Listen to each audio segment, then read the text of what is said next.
इस्लाम को छोड़कर कोई दूसरे दीन पर चलेगा तो वो आखिरत के अंदर नुकसान उठाने वालों में से होगा, खसारा पाने वाले लोगों में शामिल किया जाएगा।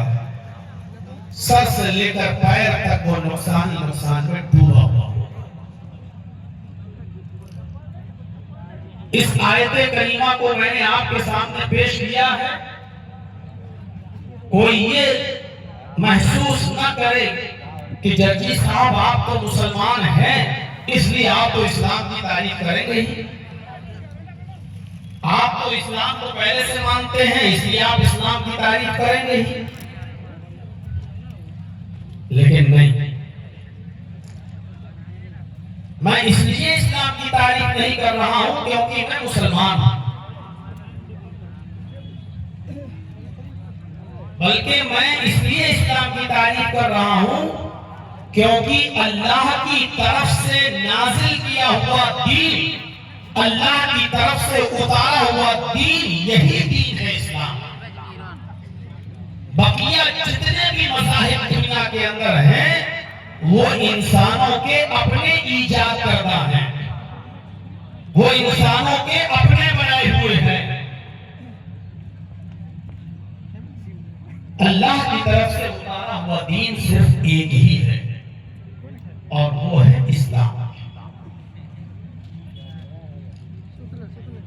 अल्लाह रब्बुल आलमीन ने ये जो हवा चलाई है, ये जो हम और आप महसूस करते हैं और जिस हवा में हम और आप जीवित रहते हैं, ये सबके लिए है।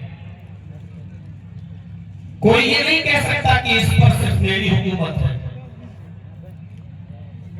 ना कोई हिंदू ये कह सकता है कि ये हवा सिर्फ हमारे लिए है, ना कोई मुसलमान ये कह सकता है कि ये हवा सिर्फ हमारे लिए है, ना कोई यहूदी, ना कोई ईसाई, कोई अपना दावा नहीं कर सकता। क्यों? क्योंकि ये कुदरती चीज है और सबके लिए। सूरज की रोशनी जो मिलती है उस पर किसी एक का इख्तियार नहीं है, वो सबके लिए है। आसमान से जो बारिश होती है उसका पानी गैर मुस्लिमों के खेतों में भी आता है, मुसलमानों के खेतों में भी आता है, उस पर किसी एक का अधिकार नहीं है, वो सबके लिए है।